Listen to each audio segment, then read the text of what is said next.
نحمدہ ونصلی ونسلم علی سیدنا و مولانا محمد رسولہ النبی الامین المکین الحنین الکریم الرؤوف الرحیم اما بعد فاعوذ باللہ من الشیطان الرجیم بسم اللہ الرحمن الرحیم۔ واجب الاحترام ساتھی اللہ تعالیٰ کا بے پناہ لطف و کرم اور اس کا احسان عظیم ہے کہ جس کی توفیق سے ہم اس کے ذکر کے لیے اس کے گھر میں جمع ہیں۔ آج ہم سورہ الانعام کی آیت نمبر 13 سے اپنے سبق کا آغاز کر رہے ہیں۔ اللہ کریم نے ارشاد فرمایا وَلَهُ مَا سَكَنَ فِي اللَّيْلِ وَالنَّهَارِ وَهُوَ السَّمِيعُ الْعَلِيمُ، اور وہ جو رات میں اور دن میں آرام کرتی ہے اسی کی ہے، اور وہ خوب سننے والا اور جاننے والا ہے۔ اس آیہ مبارکہ میں رب کریم نے جو کل ہم نے گفتگو کی تھی، اللہ نے فرمایا تھا کہ آسمانوں اور زمینوں میں جو کچھ بھی ہے، اے میرے محبوب ان سے ذرا پوچھیں وہ کس کا ہے، تو آپ فرما دیں کہ وہ اللہ ہی کا ہے۔ اسی مضمون کو رب کریم نے آگے بڑھاتے ہوئے آیت نمبر 13 میں بھی یہ ارشاد فرمایا کہ اور وہ یعنی کہ وہ مخلوق جتنی بھی ہیں جو رات میں اور دن میں آرام کرتی ہیں، سب اسی کی ہیں،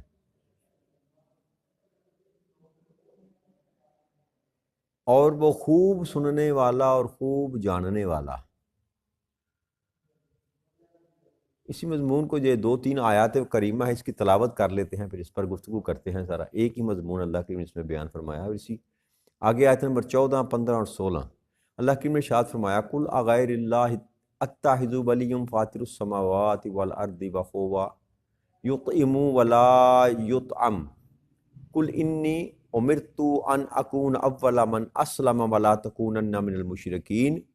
قل انی اخاف ان عصیت ربی عذاب یوم عظیم من یصرف عنہ یومئذ فقد رحمہ وذالک الفوز المبین۔ کہ اے میرے محبوب آپ ذرا فرما دیجئے کہ کیا میں کسی دوسرے کو دوست بنا لوں اس اللہ کے سوا جو آسمانوں اور زمین کا پیدا کرنے والا ہے، اور وہ سب کو کھلاتا ہے اور خود اسے کوئی نہیں کھلاتا۔ فرما دیں مجھے حکم دیا گیا ہے کہ میں سب سے پہلے اس کے حضور سر جھکانے والا، سب سے پہلے مسلمان ہو جاؤں، اور یہ بھی فرما دیا گیا کہ تم مشرکوں میں سے ہرگز نہ ہو جانا۔ اے میرے محبوب فرما دیجئے کہ بے شک میں بڑے عذاب کے دن سے ڈرتا ہوں اگر میں اپنے رب کی نافرمانی کروں۔ اس دن جس شخص سے وہ پھیر دیا گیا تو بے شک اللہ نے اس پر رحم فرمایا، اور یہی آخری بخشش جو ہے یہ کھلی کامیابی ہے۔ تو یہ سارا مضمون جو رب کریم نے بیان فرمایا نبی اکرم صلی اللہ علیہ وآلہ وسلم کی زبان اقدس سے، کہ ان مشرکین مکہ اور کافروں کو یہ بات سمجھا دیں کہ یہ جو کچھ بھی آسمانوں زمینوں میں ہے، چلتی پھرتی سوتی جاگتی مخلوق، دن کو سوئے یا رات کو سوئے، دن کو جاگے یا رات کو جاگے، یہ ساری مخلوقات جو ہیں یہ اللہ ہی کی ہیں، وہی ان کو پیدا کرنے والا ہے، اور وہ ہر چیز کو خوب سننے والا اور خوب جاننے والا ہے۔ بعض مشرکین مکہ نے یہ جب نبی اکرم صلی اللہ علیہ وسلم پر یہ آیت کریمہ آپ نے جب تلاوت کی تو انہوں نے کہا کہ تم محمد صلی اللہ علیہ وسلم یہ جو نبوت کے دعوے کرتے پھرتے ہو نا، تم محض دنیا کی اپنی ضروریات کو پورا کرنے کے لیے ایسا کرتے ہو، تو ایسا کرو، چھوڑو یہ سارا دھندا، ہم تمہیں اس قدر مال دے دیتے ہیں کہ ہم سب سے زیادہ تم غنی ہو جاؤ گے، یعنی کہ سب سے زیادہ مالدار تم ہو جاؤ گے۔ ہم سارے سرداران جو ہیں قریش کے، وہ سارے ملا کر تمہیں اتنا مال دے دیتے ہیں کہ تم سب سے زیادہ مالدار ہو جاؤ گے۔ اور مشہور روایت میں بھی آتا ہے کہ جب نبی اکرم صلی اللہ علیہ وسلم حضرت ابو طالب کے پاس آئے، قریش کے سردار کہنے لگے کہ اپنے بھتیجے کو منع کرو کہ وہ ہمارے خداؤں کو جھوٹا نہ کہے، ایک خدا کی بات نہ کرے، یہ جو کہتا ہے ہم اسے دیتے ہیں، جتنا مال کہتا ہے دیتے ہیں، خوبصورت ترین عورتیں اگر مانتا ہے وہ ہم دیتے ہیں، سونے چاندی ہیرا جواہر جو کچھ کہتے ہیں۔ تو اس کا جواب نبی اکرم صلی اللہ علیہ وسلم نے دیا تھا، میں نے کہا میں کوڈ کر دوں، آپ نے فرمایا کہ ایک ہاتھ پر میرے سورج رکھ دو اور ایک ہاتھ پر اگر چاند بھی رکھ دو تب بھی میں حق بیان کرنے سے باز نہیں ہوں۔ تو اللہ کریم نے، یہ کافر کہا کرتے تھے، اس پر اللہ کریم نے یہ آیت کریمہ نازل فرمائی کہ تم کیا باتیں کرتے ہو کہ جو ہم تمہیں مال دے دیتے ہیں، تم اس بات کو بھول گئے کہ ساری کائنات کو بنانے والا تو وہ ہے جس نے محمد کو بھیجا ہے صلی اللہ علیہ وسلم، اور یہ ساری مخلوقات، یہ سارے خزانے جو تمہارے تصرف میں ہیں یا کسی اور کے تصرف میں ہیں، حقیقت میں تو یہ دینے والا بھی، یہ بنانے والا بھی، یہ سارے کا سارا وہ ذات ہے۔ تو اس لیے نبی اکرم صلی اللہ علیہ وسلم سے کہا گیا کہ آپ ان سے کہہ دیں کہ مجھے کیا ضرورت پڑی ہے کہ میں اس ذات کو چھوڑ کر جو آسمانوں اور زمینوں کو بنانے والا ہے، پیدا کرنے والا ہے، جو سب کو کھلاتا ہے، تمہیں بھی کھلاتا ہے، مجھے بھی کھلاتا ہے، جو اس کو مانے اس کو بھی کھلاتا ہے، جو اس کو نہ مانے اس کو بھی کھلاتا ہے، ہر ایک کو وہ کھلاتا ہے، اور خود وہ کسی سے کھاتا، وہ کھانے سے پاک ہے، وہ بے نیاز ہے۔ تو میں یہ کیسے ہو سکتا ہے کہ اس مالک ارض و سما کو چھوڑ کر، ساری کائنات کے بادشاہ کو چھوڑ کر، میں تمہاری یہ چند ٹگے جو ہیں ان کو قبول کر لوں؟ تو یہ کیسے تم بیوقوفوں والی بات کر رہے ہو، میں کیسے یہ ممکن ہے؟ اب میرے محبوب ان سے فرما دے، ذرا ان سے کہہ دیں کہ تم مجھے کیا دینا چاہتے ہو؟ ساری کائنات کا مالک، سارے خزانوں کا مالک تو ہے ہی اللہ، جس کا نمائندہ بن کے میں آیا ہوں، وہی تو دینے والا ہے، تمہیں بھی وہی دینے والا ہے، تو تم نے مجھے کیا دینا؟ اور پھر میرے محبوب فرما دیجئے کہ مجھے تو فقط یہ حکم دیا گیا ہے کہ میں اللہ کے حضور سب سے پہلے سر جھکانے والوں میں ہو جاؤں، تو کوئی مانے یا نہ مانے، کوئی تسلیم کرے یا نہ کرے، مجھے تو یہ حکم ہے رب کی طرف سے کہ میرے محبوب تو سر جھکا میری بارگاہ اقدس میں۔ اور سب سے پہلے یاد رکھیے گا نا کہ آپ سابقین میں سے ہیں، نبی اکرم صلی اللہ علیہ وآلہ وسلم تخلیق کے لحاظ سے سب سے پہلے، تخلیق کے لحاظ سے سب سے پہلے ہیں، اس لیے نبی اکرم صلی اللہ علیہ وسلم فرمایا کہ مجھے پہلے ہی حکم دیا گیا کہ اے میرے محبوب تو اللہ کی حضور میں سب سے پہلے سر جھکانے والا بن جائے، مسلمان ہو جائے سب سے پہلے۔ تو حقیقتاً بھی نبی اکرم صلی اللہ علیہ وآلہ وسلم میں اس کائنات میں سب سے پہلے اگر کوئی ایمان مسلم تھے، اللہ کی ذات کو تسلیم کرنے والے، اللہ کی ذات کو ماننے والے، تو وہ نبی اکرم صلی اللہ علیہ وآلہ وسلم کی ذات بابرکات تھی، وہ عالم ارواح میں۔ تو زمین پر تو جب آپ کو اللہ کریم نے بھیجا تو سب سے آخر میں نبی بنا کر بھیجا، لیکن اپنی تخلیق میں آپ سب سے اول تھے۔ اللہ کے بعد اگر جب تخلیق کی کہ اللہ کریم نے چاہا کہ میں کائنات کو بناؤں، کچھ بھی نہ تھا، ایک خدا تھا، تو جب اللہ نے چاہا میں کچھ بناؤں تو اس نے نور مصطفیٰ کو پیدا کی، تو اسی وقت اللہ کریم کی بارگاہ میں نبی اکرم صلی اللہ علیہ وسلم کے نور نے سجدہ کیا اور آپ کی معبودیت کا اعلان کیا۔ تو اللہ نے فرمایا کہ نبی اکرم صلی اللہ علیہ وسلم نے فرمایا کہ مجھے یہ حکم دیا گیا کہ میں سب سے پہلے مسلمان ہو جاؤں، اور یہ بھی فرما دیا گیا کہ تم مشرکوں میں سے ہرگز نہ ہو جانا، میرے ساتھ کسی اور کو شریک نہ ٹھہرانا۔ اور پھر فرمایا کہ تو بے شک میں بڑے عذاب کے دن سے ڈرتا ہوں اگر میں اپنے رب کی نافرمانی کروں، یعنی کہ تم اس بات کا خوف نہیں کرتے، جتنی رحمتیں، جتنی برکتیں، جتنا فضل اس رب کریم نے تم پر کیا ہے، اور جس قدر وہ رحیم ہے اور جس قدر وہ غفور ہے، تمہیں اس ذات سے ڈرنا چاہیے۔ اور تم اگر نہیں ڈرتے تو میں تو اس ذات سے ڈرتا ہوں، اس رب کی نافرمانی کرنے سے ڈرتا ہوں، اور پھر بڑے عذاب کے دن سے ڈرتا ہوں، بڑے عذاب کے دن سے ڈرتا ہوں۔ حقیقت میں یہ جب کلام نبی اکرم صلی اللہ علیہ وسلم کی زبان اقدس سے یہ کیا جا رہا ہے تو اس کا ہرگز مطلب یہ نہیں ہے کہ نبی اکرم صلی اللہ علیہ وآلہ وسلم کو خوف تھا اس بات کا کہ وہ بخشے نہیں جائیں گے۔ آپ کے فرمانے کا مطلب یہ ہے کہ جب میں اللہ کا محبوب اور مقرب ترین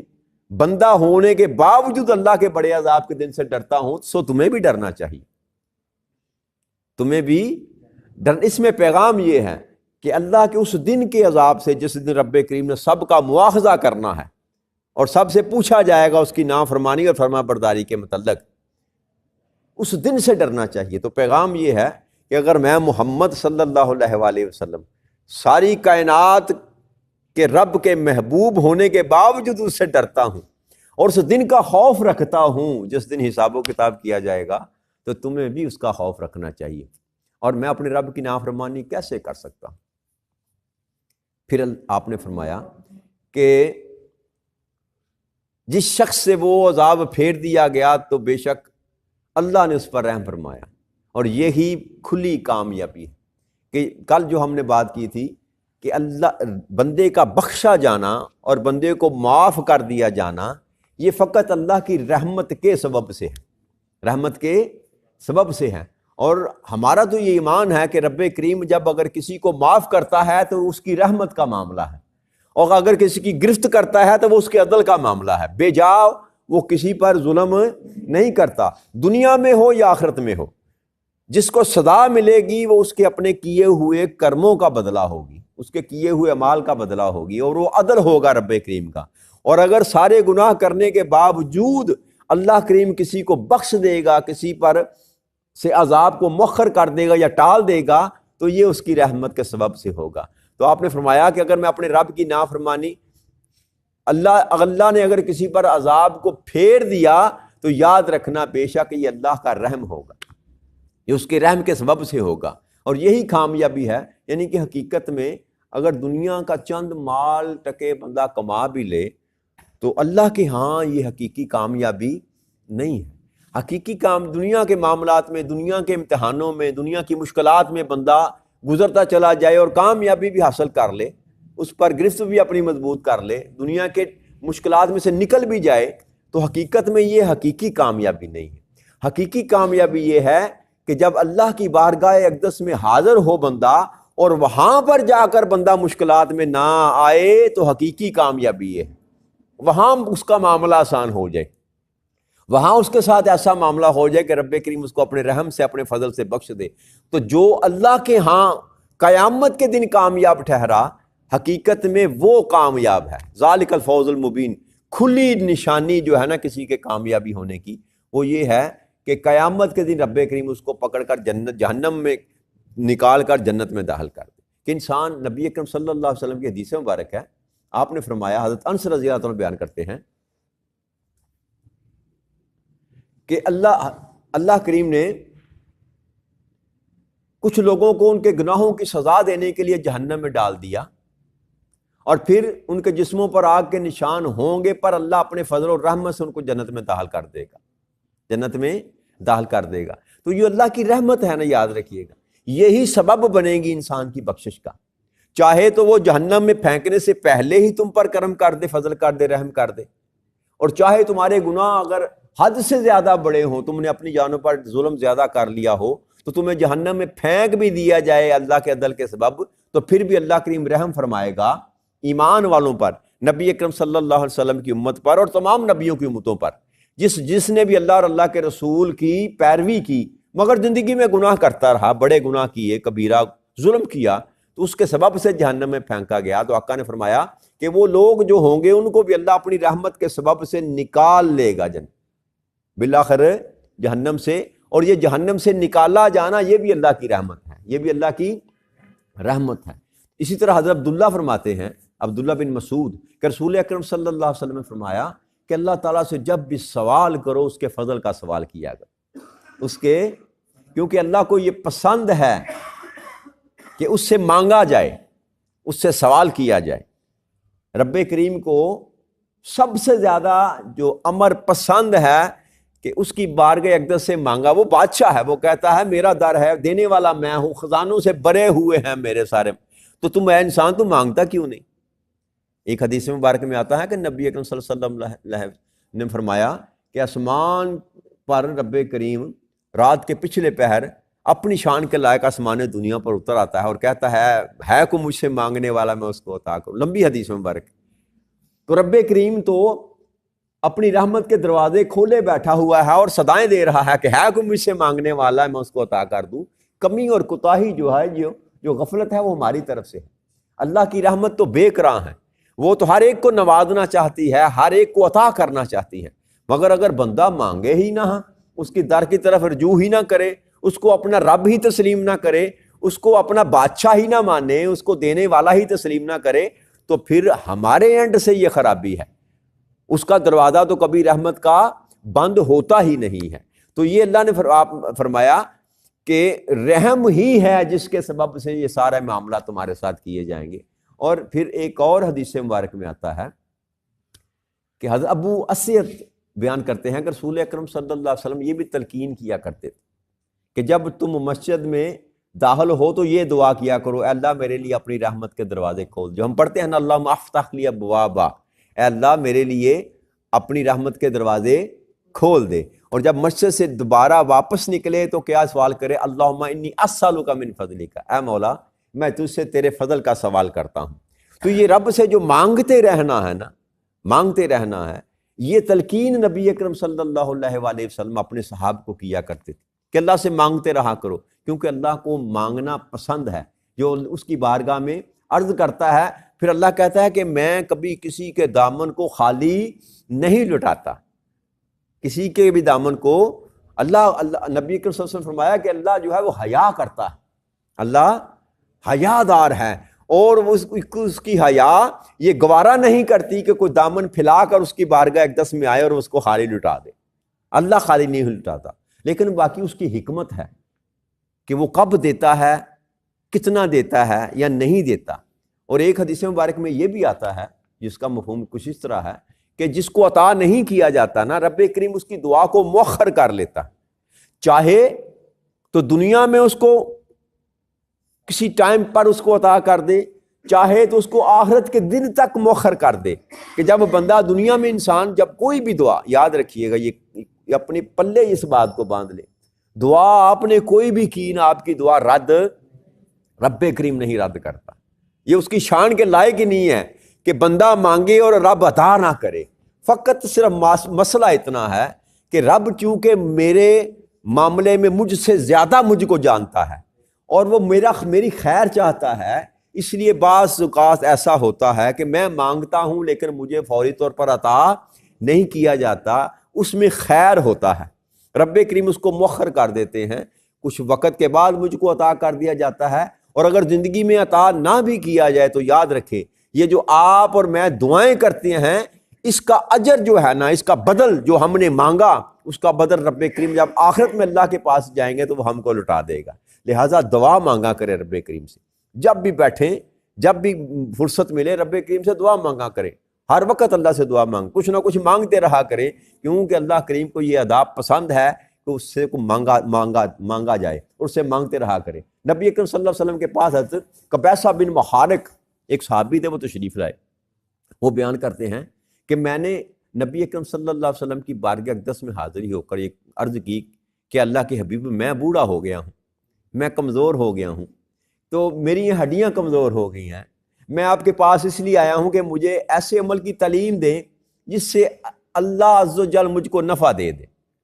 میرے لیے کو فائدہ مند معاملہ ہو جائے۔ تو آپ نے فرمایا قبیصہ تم کسی پتھر یا درخت یا مٹی کے ڈیلے کے پاس سے نہیں گزرو گے مگر وہ تمہارے لیے استغفار کرے گا، ہر چیز تیرے لیے اللہ سے مغفرت طلب کرے گی، مگر کب؟ تم صبح کی نماز پڑھنے کے بعد 3 دفعہ یہ پڑھو سبحان اللہ العظیم و بحمدہ، یہ تسبیح کیا کرو اللہ کریم کی، تو ہر چیز تیرے لیے اللہ کی ہاں مغفرت کیا کرے گی۔ اور پھر فرمایا تم نبینا ہونے، جزام اور فالے سے محفوظ رہو گے، تم یہ دعا کیا کرو، اے اللہ میں تجھ سے ان چیزوں سے سوال کرتا ہوں جو تیرے پاس ہیں، میں تم سے وہ مانگتا ہوں جو تیرے پاس ہے۔ تو رب کے پاس کیا نہیں ہے جی؟ میں اکثر کہا کرتا ہوں نا کہ مانگنے میں ہم جو ہے نا وہ کمی کرتے ہیں، ہم اپنی ضرورتوں کے مطابق مانگتے ہیں، مولا ہمیں یہ دے دے، مولا ہمیں یہ دے دے۔ یہ دعا کمزور انسان کی دعا ہے، اس سے مانگنا ہے، جتنی بڑی بارگاہ ہوتی ہے نا اس بارگاہ کے مطابق انسان کو مانگنا چاہیے، اس سے کبھی یہ نہ مانگے مجھے اتنا دے دے، نہ مولا بس اپنا فضل کر دے، مولا بس تو رحم کا عطا کر دے، مولا کیا عطا کرنا ہے اس پر چھوڑ دے جی، وہ ساری کمیاں اور کجیاں آپ کی دور کر دے گا۔ جب آپ مانگتے ہی تھوڑا ہے